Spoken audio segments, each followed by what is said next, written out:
the true story of a 1967 contact incident. The story of the SETI discussions during the discovery of pulsars has never been fully told until now. One of the most significant events for humankind will be the detection of intelligent life elsewhere in the universe.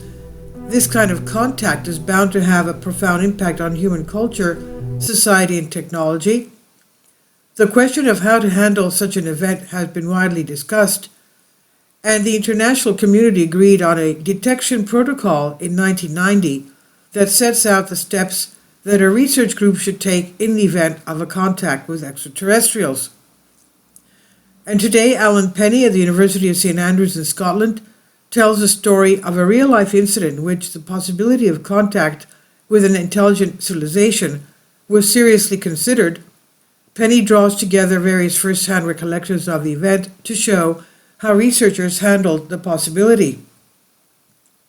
The event in question is the 1967 discovery of pulsars, which we now know are rotating neutron stars that produce regular audio pulses. The team that made the discovery was led by Anthony Hewish, who later won a Nobel Prize for the work, and famously included Jocelyn Bell Burnell, who did not win the prize.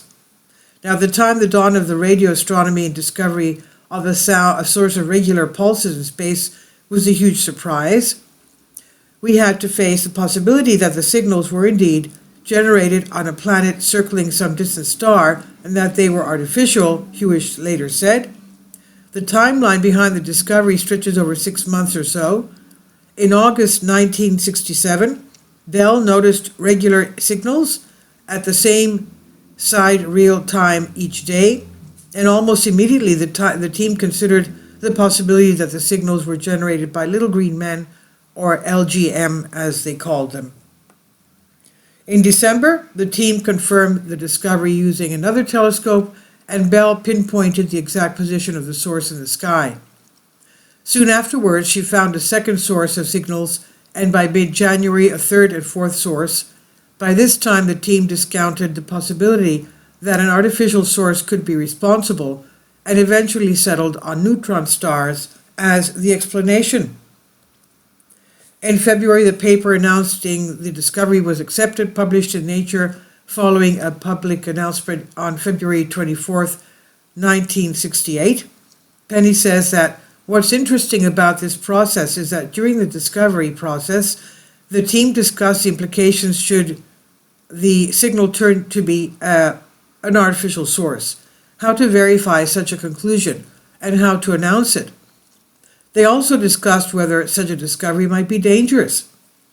This process closely follows the detection protocol agreed by the international community in 1990. There is an interesting corollary to this, and the team also discussed the possibility that if it were an artificial source, somebody would want to reply. Penny points out that the international community has yet to agree on a reply protocol because there were widely differing views on whether such a course of action would be beneficial or dangerous for humanity. This is a situation that needs to be rectified. The 1967 episode indicates how difficult it would be to construct a policy in the fervid atmosphere of a contact, quote-unquote, says Penny, with SETI searches now focusing on habitable exoplanets around other stars. It seems prudent to come to some agreement sooner rather than later. And this is on Solask. Please leave your comments, and thank you for your support. Please support my Patreon account. The daily posts are 5 videos daily, and they are totally different from what I have on my YouTube channel. Thank you so much for your support and that you find all my content so interesting. You'll find the Patreon account details in the description box below.